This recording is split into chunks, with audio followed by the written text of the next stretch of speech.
Hola, ¿qué tal muchachos? Muy buen día. Espero que se la estén pasando bien. En este video vamos a presentar una segunda clase que vendría a ser con el tema de máximos y mínimos globales, que es el que continúa en su libro en la página 101. Habíamos visto anteriormente que una función puede tener varios puntos críticos, que estos puntos críticos pueden ser máximos, mínimos o incluso puntosilla, pero también habíamos en algún momento comentado que esto no significa que la función alcance sus valores más altos o más pequeños. Recuerden, podríamos tener una función más o menos con esta forma en un intervalo, y obviamente aquí la función pues tiene un mínimo en esta parte, pero la función máximo, aunque no tiene máximo local, sí tiene un valor máximo en este intervalo que podría estar en este punto, ¿sí? Entonces es lo que vamos a ver en esta parte del temario. Vamos a tratar con estos valores más altos y más pequeños que alcanza la función. No vamos a necesitar nada nuevo, solamente utilizar un poquito la lógica para poder comenzar. Por ejemplo, aquí vemos un caso de una función que tiene varios valles y tiene algunas montañitas. ¿Sí? Entonces, por ejemplo, aquí en este valle, vendría siendo un mínimo local, o sea, uno donde la derivada vale 0, igual un punto donde la derivada vale 0, igual un punto donde la derivada vale 0, que vendrían a ser unos puntos críticos.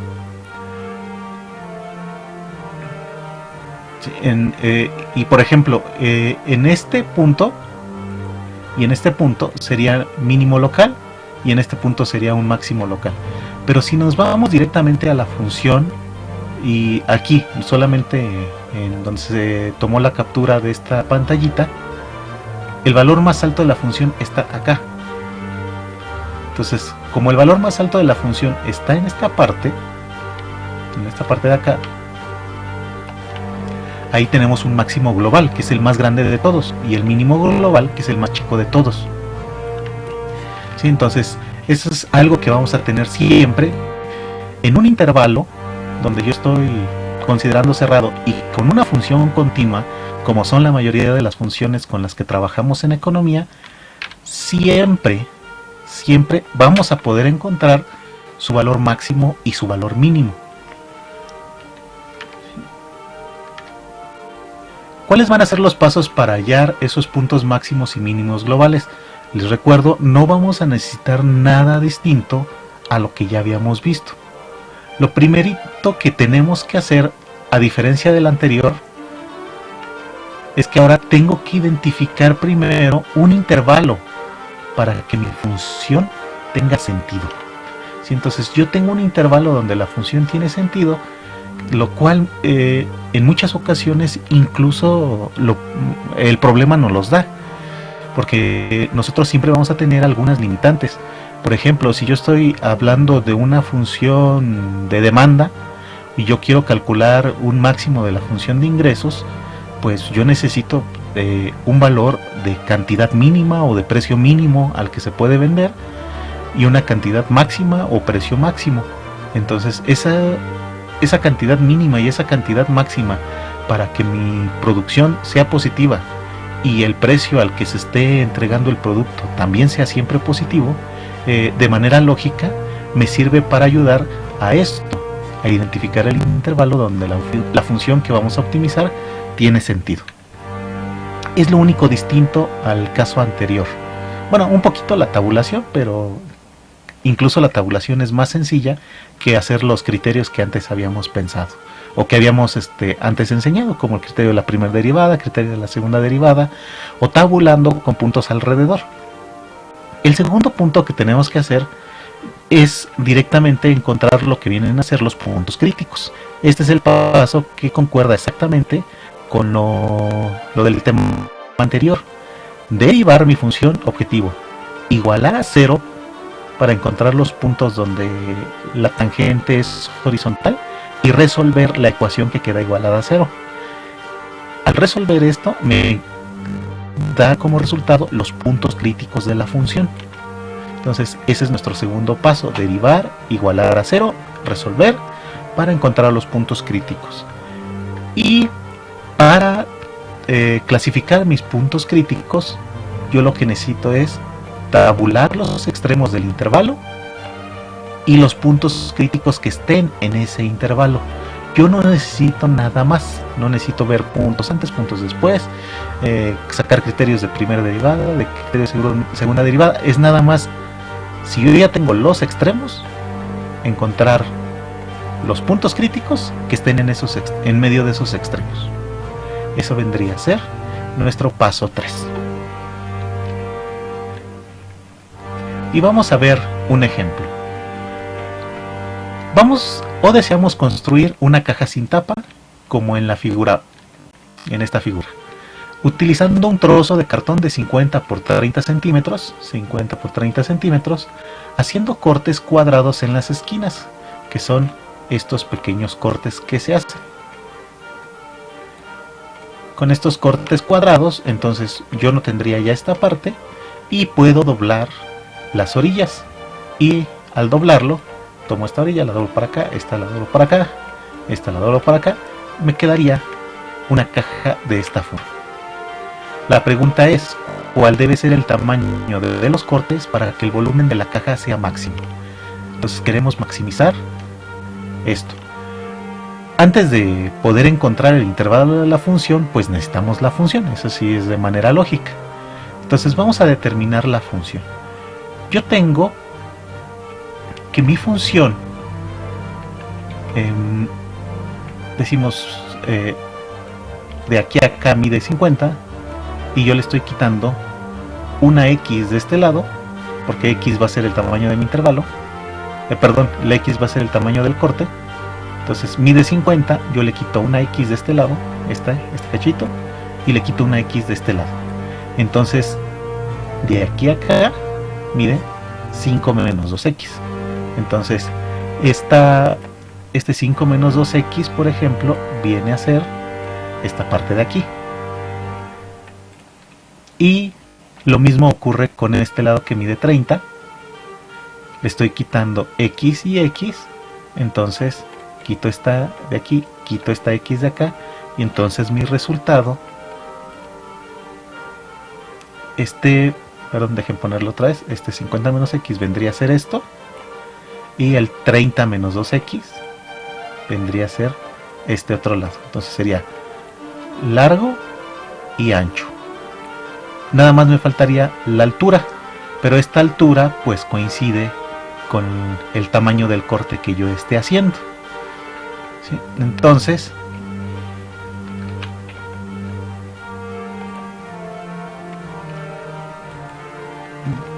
mi función para calcular el volumen sería largo por ancho por alto. ¿Sí? Aquí está acomodado distinto. Primero lo alto, lo largo. ¿Sí? Primero esta x es lo alto, luego 50 menos 2x es lo largo de acá, y el 30 menos 2x lo ancho de acá. Entonces ese es mi volumen. Hago mis multiplicaciones, multiplico primero este por este binomio, y ya que me queda el resultado, todo lo multiplico por x y me va a quedar esto como mi función de volumen. Entonces ya tengo mi función de volumen, y esta es con la que tenemos que trabajar.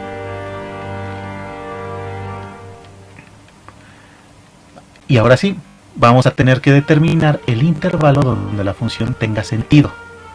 Entonces yo estoy haciendo cortes aquí en la orilla. ¿Qué tanto puedo cortar? Si yo no corto nada, yo me quedaría completamente con la lámina plana. Entonces esa lámina plana no tendría ningún volumen. Por esa razón, pues necesito por lo menos cortar, por ejemplo, 1 centímetro. Y entonces quedaría muy largo para acá. O sea, 48 centímetros, porque nada más cortaría uno y uno de un lado, uno del otro. Mediría 28 para acá porque quitaría 1 y 1 también, pero solamente mediría 1 de altura. Entonces mi caja quedaría así, extremadamente chaparrita, más o menos así. Ese sería el caso del tamaño de corte más pequeño que podría ser, por ejemplo 1 centímetro. Alguien podría decir medio centímetro o algo, no importa. Yo sé que en algo así de este tamaño casi no le va a caber nada, entonces no va a tener un volumen máximo ahí. El otro caso es que yo corte mucho. ¿Cuánto es lo más que puedo cortar? Entonces, por ejemplo, como este lado mide 30, yo no puedo cortar esos 30, pues y de este lado mide 50, pues mucho menos puedo hacer un corte de 50 aquí. El lado más chico es el que me va a permitir trabajar, entonces ese lado más pequeño, que mide 30, lo más que puedo cortar, por ejemplo, serían, si cortara exactamente la mitad, tendría 15 centímetros y 15 centímetros. Ese serían mis cortes que hiciera. Entonces, estos cortes no serían lógicos, porque destrozo la caja. Entonces, por ejemplo, si yo cortara 14 centímetros, entonces mi caja quedaría algo así. Si yo corto mucho de aquí, por ejemplo, si cortara 14 centímetros, de este lado me quedarían 2, lo que serían 14 y 14, 28 y 2 nada más. De este lado quito 14 y quito 14 de este lado, y entonces me quedaría algo así, con algo muy pequeñito aquí en medio, 2 centímetros para acá y los 14 centímetros de altura. Entonces mi caja tendría esta forma, una base muy pequeña pero mucha altura. Entonces este sería la otra situación, con unos 14 centímetros que pudiéramos cortar. Entonces lo más seguro es que tampoco aquí le pueda entrar mucho, porque si yo tengo 2 centímetros solamente aquí en un ladito, pues no le cabrán muchas cosas. Entonces no creo que tampoco tenga un volumen máximo en ese punto, pero con esto yo ya puedo determinar cuáles son esos puntos donde mi función tendría sentido. Yo puedo considerar que mi X va a estar entre 1 y 14. Menos de 1 quedaría prácticamente una charola, y más de 14 quedaría prácticamente un florero. ¿Sí? Entonces este sería mi intervalo. Y ahora sí, este fue mi primer paso, y determinar el intervalo. Ahora nos vamos al segundo paso, determinar los puntos críticos, que es derivar, igualar a 0 y resolver. Derivamos la función, mi función objetivo, que es el volumen. La derivada, esta es la derivada de 4x cúbica, es 2x cuadrada. La derivada de 160 por x cuadrada es 320 por x. Y la derivada de 1500x son estos 1500. Entonces yo tengo la derivada de mi función, la derivamos, la igualamos a 0, ¿sí? Esto igualito, igualamos a 0 y resolvemos nuestra ecuación. Entonces vamos a la calculadora para resolver. Es una ecuación cuadrática, entonces la puedo resolver mediante la fórmula general. Entonces el 12 lo guardamos en A, Shift, esto, A. Luego el menos 320 lo guardamos en B, y el 1500 lo guardamos en C. Escribimos nuestra fórmula general, menos B más la raíz de B cuadrada menos 4A por C dividido entre 2A. Entonces un posible valor es de 20.59 y el otro valor, cambiamos el más por un menos, es de 6.06, 6.07 más o menos, ¿sí? Entonces son 20.59 o 20.6 y 6.06. Esos son mis puntos críticos. Entonces 20.6 y 6.06, 68, perdón.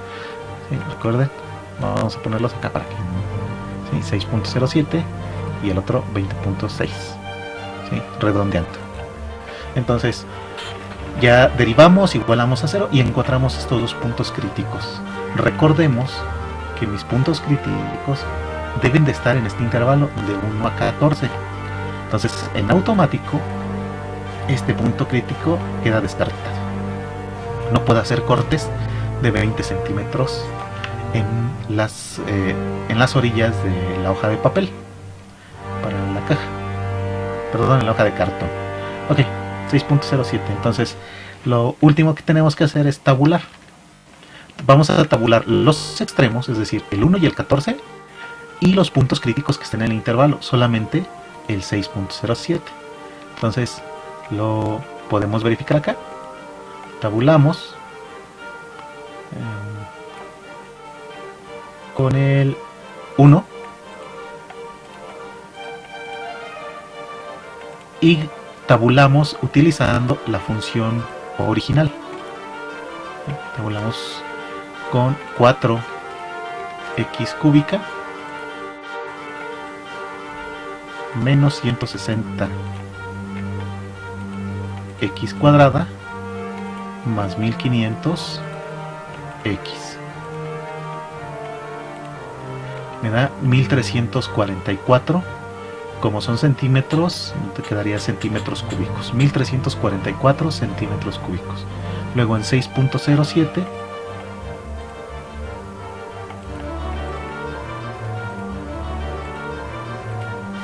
ahí me daría 4104.41. Entonces vamos a poner aquí la tablita.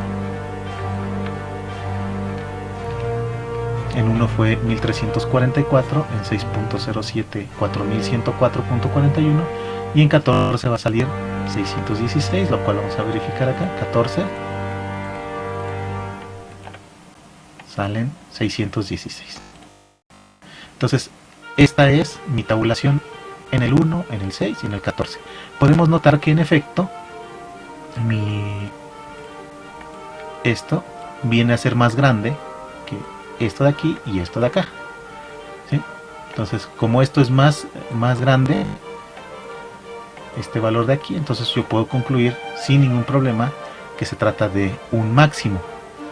Entonces ya nada me falta concluir el problema diciendo que la función alcanza su valor máximo, o que se deben hacer cortes de 6.07 centímetros en las esquinas para que la caja tenga un volumen máximo de 4104.41 centímetros cúbicos, lo cual equivale a 4.1 litros.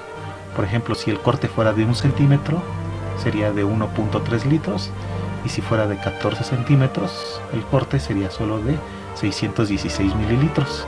Entonces así es como se checa lo que son los máximos y mínimos globales, que son los que más se llegan a utilizar en economía.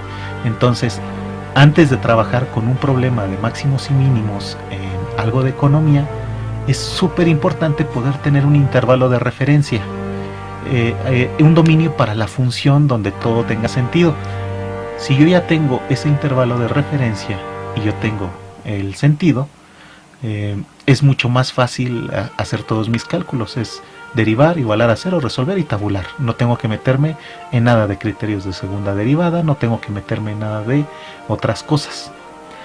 Bueno, es todo por la clase, muchachos. Con esto terminamos un tema completo de lo que vendrían a ser el cálculo diferencial. Vamos a ver algunas cosas posteriormente que tienen que ver con aplicaciones de este cálculo diferencial, pero ya todos con ejercicios prácticos. Cuídense mucho, muchachos, espero verlos pronto, y ya saben, cualquier duda podemos estar en contacto por el Slack. Cuídense, hasta pronto, bye.